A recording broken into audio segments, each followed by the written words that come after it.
इथे एक प्रश्न निर्माण करतो. त्याच्या डोक्याला लागलं, तो अनकॉन्शियस झाला, म्हणजे त्याचा मेंदू बंद झाला का? त्याचा मेंदू काम करतोय, त्याला जाणवत नाही तो, पण मेंदूचं काम चालू आहे. तो अजागृतपणे त्याचं काम त्यानं चालू ठेवलं, ते आपल्याला माहिती नाही. हा प्रश्न आपल्यासाठी ते अनकॉन्शियस आहे, पण तो अनकॉन्शियस आहे, त्याचा मेंदू अनकॉन्शियस आहे, त्याच्यामध्ये विचार प्रक्रिया चाललेली आहे, भीती असेल काही असेल ते चाललेलं आहे, त्याला अनकॉन्शियस म्हणतात. आणि जेव्हा तो शुद्धीवर येतो, तर शुद्धीवर येण्याच्या आणि शुद्धीवर नसण्याच्या मधली जी अवस्था आहे त्याला सबकॉन्शियस म्हणतात. म्हणजे मला शुद्धीवर येता येता मला काही जाणवतं, माझ्या समजा कानाची माहिती 3-4 ऑपरेशन झाली, जेव्हा ते भूल उतरायची तर माझ्याशी नातेवाईक बोलायचे, कसं काय बरं, तर ते मला थोडं ऐकू यायचं आणि थोडं परत बधीर व्हायचं, थोडं ऐकू परत बधीर व्हायचं. ती सबकॉन्शियस अवस्था आहे. आणि जी अजिबात माहिती नाही ती अनकॉन्शियस अवस्था आहे. ही अनकॉन्शियस अवस्था आपल्या जीवनामध्ये आपल्या बरोबर प्रयत्न जर केला नाही ती तशी चालू राहते. म्हणजे मेजॉरिटी लोक जे असतात, जे आपण जे असतो, हे मोठ्या अजागृतीमध्ये जगत असतो आणि कमी जागृतीमध्ये जगत असतो. जागृतीचं प्रमाण कमी असतं, अजागृतीचं प्रमाण मोठं असतं. रात्री स्वप्न वगैरे पडलं का कोणाला? आज रात्री पडलं असेल, माहिती नाही, असं पण आठवत नाही. स्वप्न पडतं, आपल्याला माहिती आहे स्वप्न पडतं, काही धक्कादायक असतं तर आठवतं.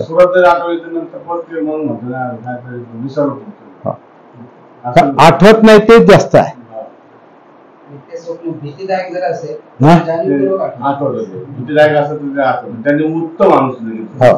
हो, ज्याचा धक्का बसतो, म्हणून मगाशी म्हटलं ज्याच्यामुळे आपल्याला धक्का बसतो ती गोष्ट लवकर आठवते, ती गोष्ट लक्षात राहते. ज्याचा फार मोठा धक्का नाही बसत ती गोष्ट मन लाईटली घेतं का, त्याची नोंद घेतं, पण त्याचा परिणाम त्याला तेवढा जाणवत नाही.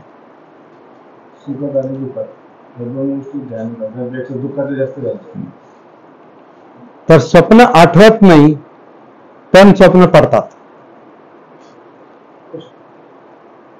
ते अनकॉन्शियस नाही, तेही अनकॉन्शियस मध्ये. आता तुम्ही थोडीशी फ्राईडची भाषा बोलतोय, माझा पदार्थ सांगते, काही गोष्टी ज्या आहेत ह्या मी, परंतु ह्या आपल्याला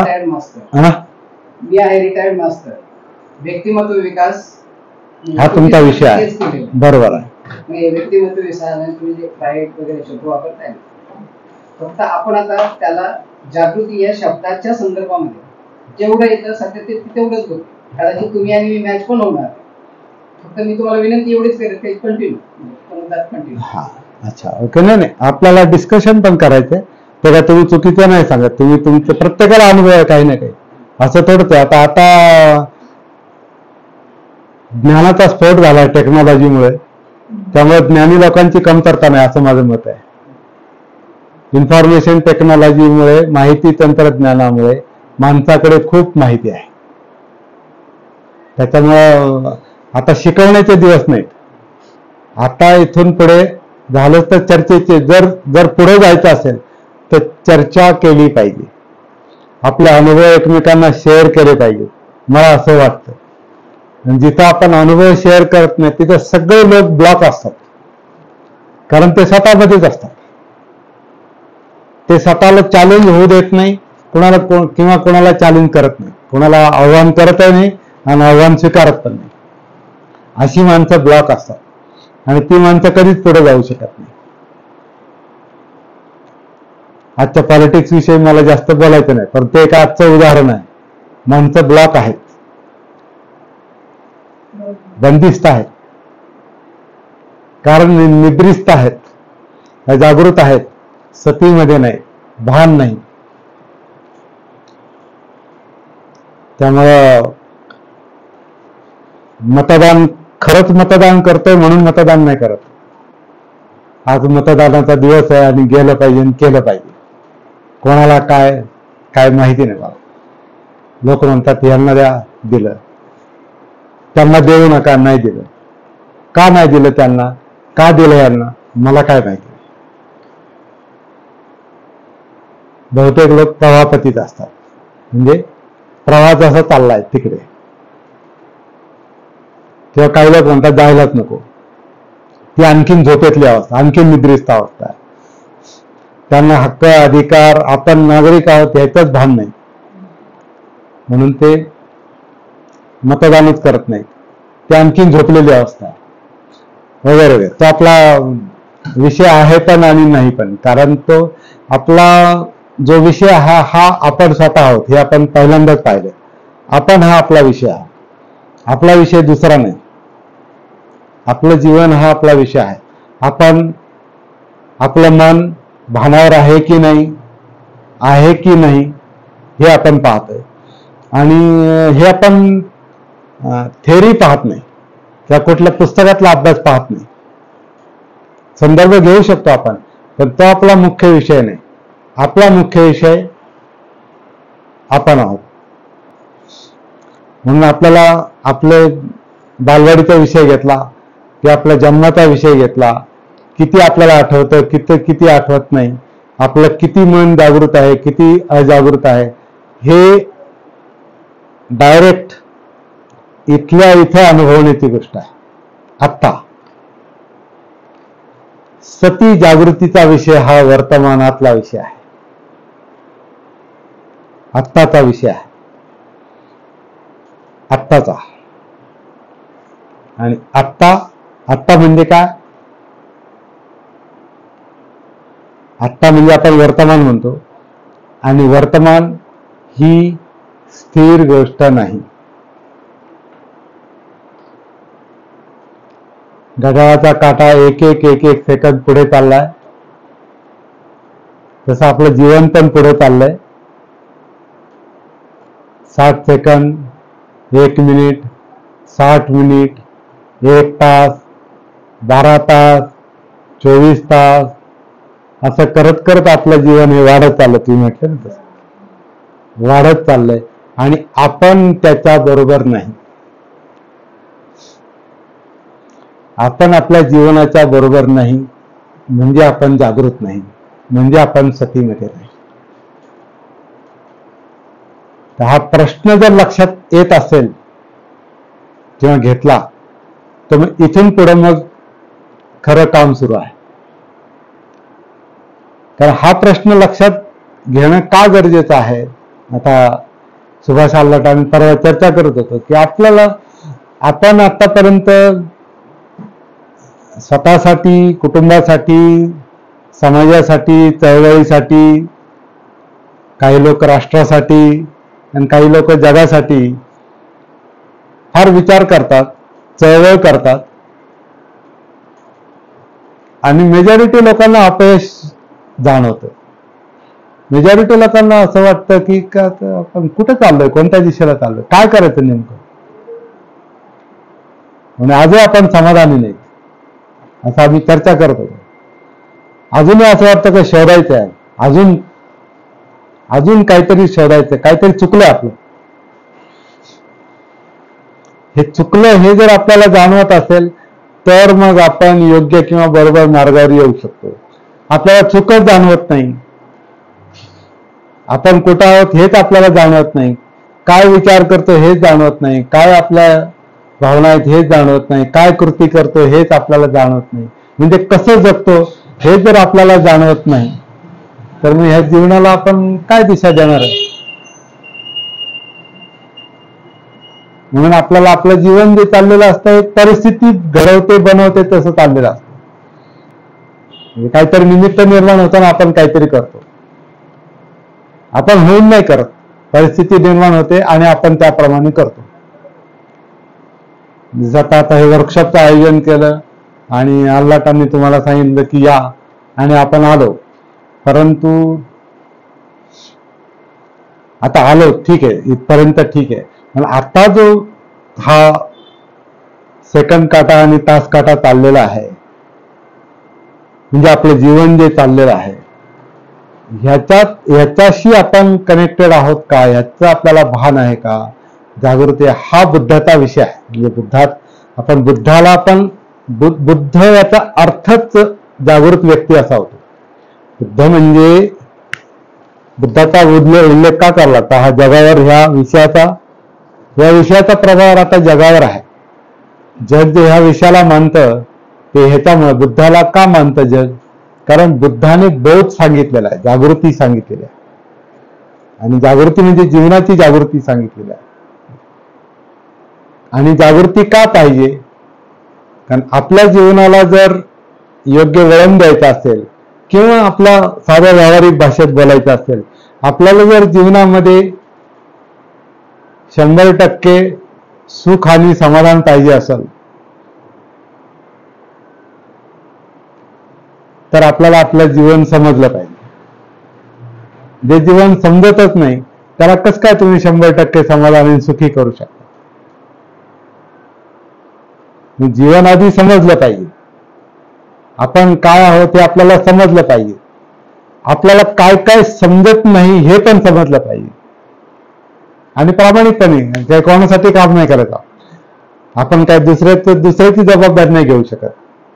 माझं काय करायचं हे मी ठरवू शकतो आणि त्याप्रमाणे माझ्या जीवनाला आकार देऊ शकतो. सुभाषनी काय करायचं आणि त्यांनी कसं जगायचं त्यांचा प्रश्न आहे. मी त्यांना हे असं करा आणि तसं करा, त्यांना त्यांच्या जीवनाचं भान आल्यानंतर ते जे काही करतात ते योग्य आहे की अयोग्य आहे, ते जे काही विचार करतात तो योग्य आहे की अयोग्य आहे, हा त्यांना समजल्यावरच त्याला ते त्यांच्या जीवनाला ते गती देऊ शकते. नाहीतर परिस्थितीबद्ध म्हणजे परिस्थितीशी आपण बांधले गेलेलो आहोत आणि त्याप्रमाणे आपण जगतो. विचार करून जगणं फार फार थोड्या लोकांना जमतं. बहुतेक लोक प्रवाहपती असतात, प्रवाहाबरोबर वाहत जाणारे, अशी एक हे. म्हणून ह्या जागृतीची सतीची आवश्यकता आहे. आता हे काम कसं करायचं, म्हणजे ह्याच्याशी जर तुम्ही सहमत असाल तर हे काम कसं करायचं हा पुढचा प्रश्न आहे. जे तंत्र बुद्धांनी सांगितलंय त्याच्याबद्दल आपण थोडीशी चर्चा करणार आहोत. आणि ह्याच्यामध्ये धर्म वगैरे हा मुद्दा नाही, हा आपला सुखदुःखाचा मुद्दा आहे. आपल्याला जर जीवनामध्ये समाधान, सुख, शांती, आता हे कशावरून ठरवायचं आपण सुखी आहोत की नाही. तर बुद्धांनी एक चांगलं निकष सांगितलेला आहे, साधा सोपा निकष आहे. काही न करता आपल्याला सुखाने शांतपणे झोप येते का?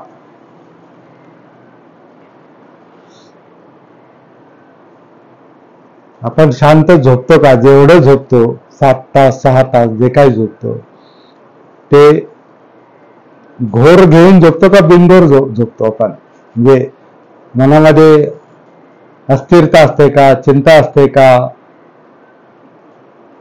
बरे वाईट स्वप्न पडतात का? स्वप्न पडणं हे हा नाही मुद्दा, पण स्वप्न हा आपल्या कृत्यांचा आणि मनाचाच परिणाम आहे. तो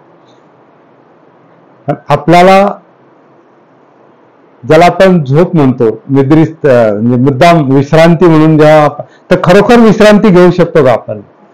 हा निकष आहे आपण सुखी आहोत की नाही आता, असं त्यांनी ते सांगितलेलं आहे. योग्य आहे की अयोग्य आहे आपण पडताळून पहा असं बुद्धांनी सांगितलेलं आहे. बुद्धांनी असं कधी म्हटलं नाही की मी म्हणतो म्हणून मान्य करा. तुम्ही पहा, तुम्हाला असं वाटतं, तुम्हाला ते तसं अनुभवाला येतंय का? तुम्ही शांतपणे झोपू, सुखम सेती असं म्हटलंय. सुखम सेती, जो सुखी असतो तो सुखाने झोपतो, सुखाने आराम करतो, सुखाने म्हणजे काम झाल्यावर.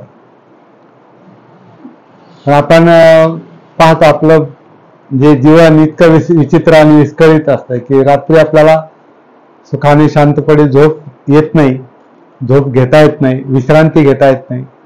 आणि झोपणं ही तर गरजेचं असतं, पण मन त्रास देतंय. मग आपण काय करतो?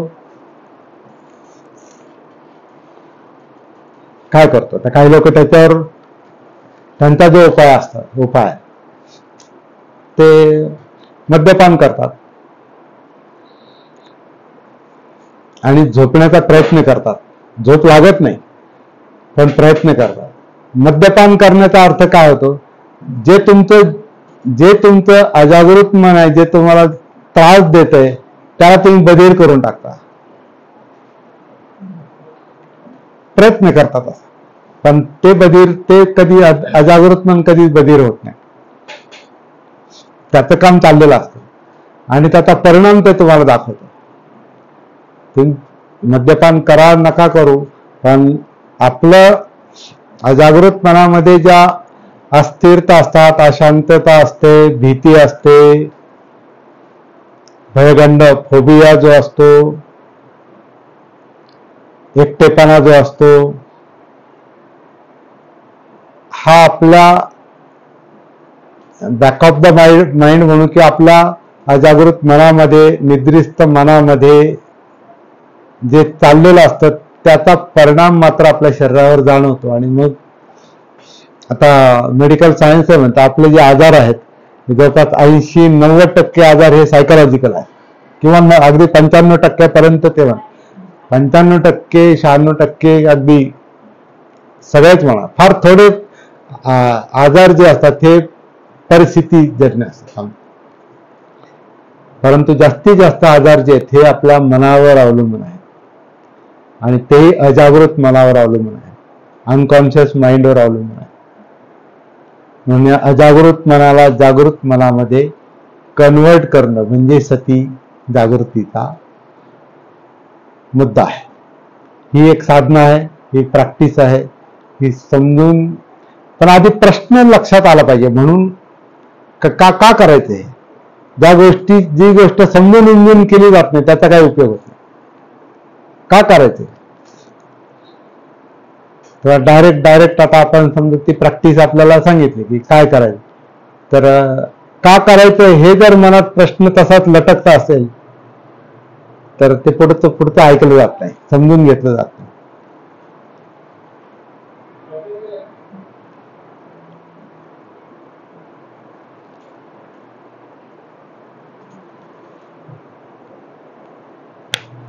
तर काय प्रश्न आहेत आपले? या एक मगाशी मी बोलता आपण थांबलो, कारण काय कोणी लोक येत होते, काय लोक तिथं आपण थांबलो आणि मी असा एक प्रश्न निर्माण केला होता की याला एकच शब्द आहे,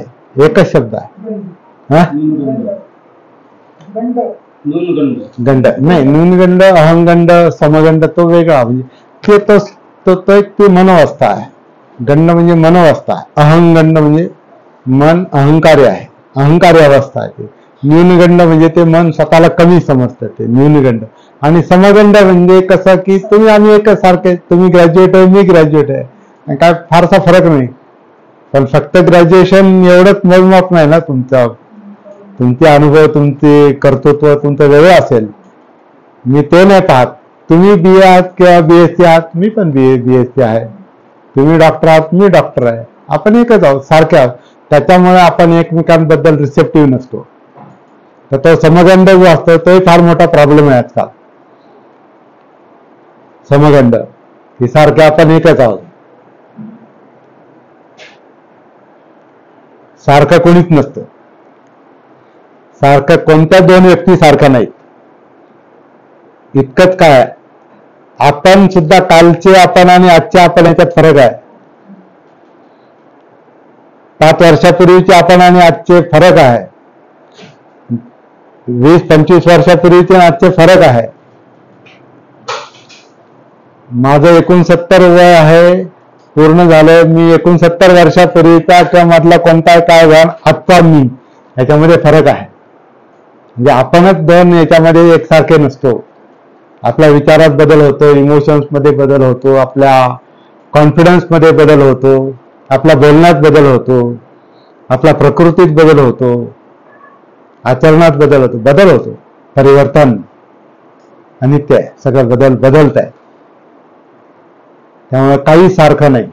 त्यामुळे आपला जो अहंगंड आणि समगंड आणि न्यूनगंड जे आहे हे आपल्या फक्त मनाच्या धारणा आहे. मन जे आहे हा मुख्य विषय आहे. कारण मनाला जो प्रॉब्लेम होतो, काय प्रॉब्लेम आहे मनाचा? मनामध्ये, कारण ह्या मनाला सुख पाहिजे असतं, पण हे सुख मिळत नाही. ते सुखासाठी धडपडतं ना, मन सुखासाठी धडपडतं. परंतु ते सुखासाठी धडपडतं म्हणजे काय करतं? तर चिंतेतून समजा उदाहरणार्थ मोकळं व्हायला पाहतं, भयातून मोकळं व्हायला पाहतं, कमीपणाच्या भावनेतून मोकळं व्हायला पाहतं. अहंकार, अहंगंड हा पण त्रास आहे. हा पण आपल्याला माणसाला माणसात ठेवत नाही. तो अलिप्त काढायला पाहतो. मी मोठा आहे, मी वेगळा आहे, अलिप्त आहे, माझ्यासारखं कोणीच नाही. तर तोही प्रॉब्लेमच आहे. त्याही माणसाला झोप येत नाही. न्यूनगंडवाल्यालाही झोप येत नाही, चिंतावाल्यालाही झोप येत नाही, भयावाल्यालाही झोप येत नाही. तर अहंगंड किंवा समगंड असं आपण एक म्हणू शकतो. हे सगळे विकार आहेत, विकृती आहेत, मनाच्या विकृती आहेत. कारण ह्याच्यामुळे सगळे प्रॉब्लेम निर्माण होतात. आणि हे सगळं अजागृत मनामुळे, अजागृत मन आपल्याला माहिती नसल्यामुळे होतं असा एक शोध आहे. तर ते माहिती होऊ शकतं. म्हणजे असं आहे का चिंता जर आपल्याला समजलं आपल्या, तर चिंता कमी होतात. म्हणजे चिंतेविषयीचं जर भान आलं, सती आली, जागृती आली, तर चिंतेचं प्रमाण कमी होतं. हे नाही आपोआप होतं ते. पण आपण ते टाळतो, म्हणजे मन टाळतं का? तर हे यातना देणाऱ्या गोष्टी आहेत. आणि यातना ही अप्रिय गोष्ट आहे. यातना माणसाला आवडत नाही. दुःख माणसाला आवडत नाही. यातना माणसाला आवडत नाही, दुःख माणसाला आवडत नाही. हा मी जो एक शब्द म्हटलो ना, तो हा दुःख आहे. हे दुःख माणसाला आवडत नाही, चिंता माणसाला आवडत नाही. म्हणून चिंतेविषयी विचार करा म्हटलं तर चिंतेविषयी माणूस विचार करणार नाही. चिंतेत विचार करेल, पण चिंतेचा विचार नाही करणार. भयाचा विचार करा, भयाकडे पहा, भयाला सामोरं जा, भय कमी होऊ शकतं. हे काम अवघड आहे, ते शिकावं लागतं. न्यूनगंड, अहंगंड, समगंड किंवा अनेक प्रकारच्या फोबिया असतात, तुम्हाला माहिती असेल. फोबिया म्हणजे काय? की लोकांना बऱ्याच, काहींना जनावरांची भीती असते, भीती वाटते, काहींना पाण्याची भीती वाटते, काहींना उंच डोंगरावर गेलं, वरच्या मजल्यावर गेलं तर काहींना पडेल की काय अशी भीती वाटते. म्हणजे फोबिया म्हणजे भीती माणसाला का वाटते? तर हे जे आपलं अस्तित्व आहे हे नष्ट होऊ नये म्हणून माणसाला भीती वाटते. कारण ह्याच्यावर माणूस प्रेम करतो फार, पण ज्याच्यावर प्रेम करतो ते माहीतच नाही, त्याचं भानच नाही, त्याची जागृतीच नाही. खरंच आपण आपल्यावर जर प्रेम करू, खरंच आपण आपल्याविषयी जर आत्मीयता असेल आपल्याला, तर आपल्याला ह्या विकारातून मुक्त झाल्याशिवाय दुसरा पर्याय नाही. जर खरंच सुख पाहिजे असेल, खरंच मनाला शांती पाहिजे असेल, स्थिरता पाहिजे असेल, स्थैर्य पाहिजे असेल. स्थैर्य म्हणजे काय म्हणणार? मन स्थिर असणं. मन कधी स्थिर नसतं. मन कधी स्थिर नसतं. मन नेहमी भटकतं. आपण काय होतं? मन भटकतं. मन भटकतं म्हणजे मन ज्या ज्या ध्यानात आहेत, जे जे ध्यानाचे विषय येतात, जे विचार म्हणजे मनाचं ध्यानच आहे. मनात जे जे विषय आहेत ध्यानाचे, ते जर भयकारक असतील तर तो घाबरतो, चिंताजनक असतील तर घाबरतो. तुमच्यापेक्षा मी कमी असतो तर माझ्यामध्ये न्यूनगंड निर्माण होतो. म्हणजे त्या न्यूनगंडाला मी घाबरतो, अरे माझ्या पुढे आहे ते, आणि मला पण ते मी कमी आहे. किंवा जास्त असेल ते कमी आहे, मी मोठा आहे किंवा समगंडा. ते सगळे जे प्रश्न आहेत हे सगळे माणसाच्या मनाला विचलित करणारे मुद्दे. हे विचलन म्हणजे दुःख आहे, डिस्टर्बन्स. त्याच्यामुळे मन कधी स्थिर नसतं. तर मनाला स्थिर करायचं असेल तर त्याला आधी त्याला जागृत करावं लागतं. म्हणजे मन समजतं आणि मनातलं समजतं, असा हा विषय आहे. तर मनापर्यंत कसं पोहोचायचं हा आपला पुढचा विषय आहे.